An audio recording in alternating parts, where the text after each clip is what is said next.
Hello everyone, in this tutorial we'll be showing you how to open a Chase bank account online. So stick around to the end so you can get the steps in doing this. The first thing you need to do is to go over to the Chase bank website, which is chase.com. And when you get here, you're going to scroll down to where you have choose what's right for you. Now there are different types of bank account, and depending on what you want, you can click on it. We're going to choose savings account. And on this page, you have the Chase Savings made simple with our most popular savings account. We're going to click on Open Now. So it takes you to this page where it says, let's open your Chase savings account. And before you start, you'll need your social security number or SSN and your driver's license or state ID.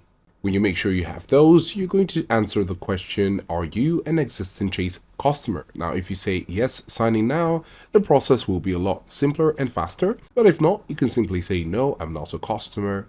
And you're going to click on get started.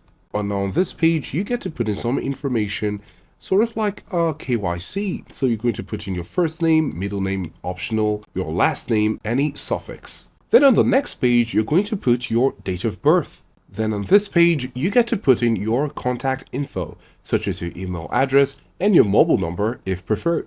By doing this, Chase will be able to send you automated calls and texts to your phone number or your email address. Then click on Next. So after putting your contact info, the next pages will be sensitive information such as your home address, and then on the next page you're going to put in your citizenship info and then your social security number. After that's done, you'll need to create a username and password in order to use while logging in to your Chase account. Then you also need to provide your employment status, and then you have the option to opt in for an online banking option, which will help you in your transactions in the future and make it easy to use. So go ahead and follow these steps so you can be successful in opening a Chase bank account. Let us know if this was helpful, and thanks for watching.